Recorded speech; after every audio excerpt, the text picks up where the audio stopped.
నగర జీవిని వేధిస్తున్న నిద్రలేమి. పూర్తి వివరాలకు చదవండి రేపటి సాక్షి హైదరాబాద్ ఎడిషన్. ఆంధ్రప్రదేశ్ని మెడికల్ హబ్గా, హ్యూమన్ క్యాపిటల్గా తీర్చిదిద్దాలనే ఒక గొప్ప ఆశయంతో అనేక అద్భుతమైన సంస్కరణను తీసుకొచ్చినటువంటి ఏకైక నాయకుడు మా నాయకుడు జగన్మోహన్ రెడ్డి గారు. మరి 6 నెలల కాలంలో మనం చూస్తూ ఉన్నాము. ఏంటయ్యా జరిగింది అంటే, ఆరోగ్యశ్రీని ఏమాత్రం కూడా పట్టించుకోవడం లేదు.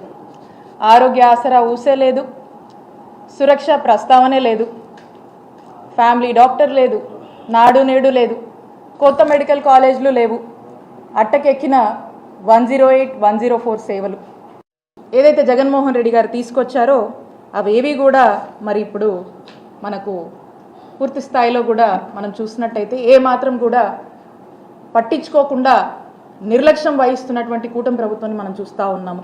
కూటమి ప్రభుత్వం ఏర్పడ్డాక మరి చంద్రబాబు నాయుడు గారి నాయకత్వంలోని ఈ కూటమి ప్రభుత్వం ఒక పద్ధతి ప్రకారంగా ఆరోగ్యశ్రీని ఏ విధంగా కూడా నిర్వీర్యం చేస్తున్నారో మనం చూస్తూ ఉన్నాము.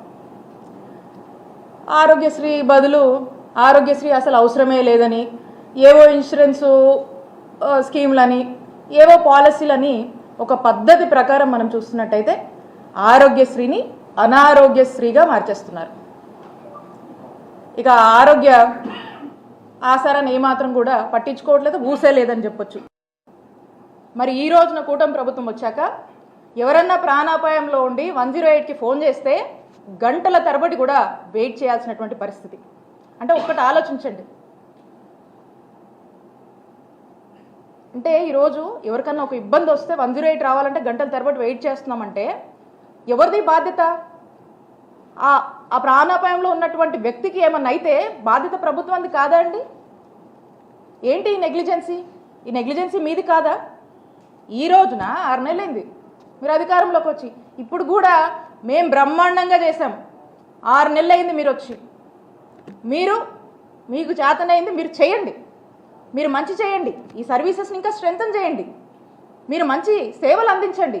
ఇవి అందించకుండా మీరు మాటలు చెప్తూ మమ్మల్ని ఏదో మా మీద బురద జల్లుతూ ఇలాంటి మీన్ థాట్స్ ఉండి ఏదో జగన్మోహన్ రెడ్డి గారి ప్రభుత్వం మీద బురదేస్తే అయిపోతుంది అని చెప్పి ఇలాంటి మాటలు చెప్తే ప్రజలందరికీ కూడా తెలుసు ఏ విధంగా మేము వైద్య సేవలు అందించామో.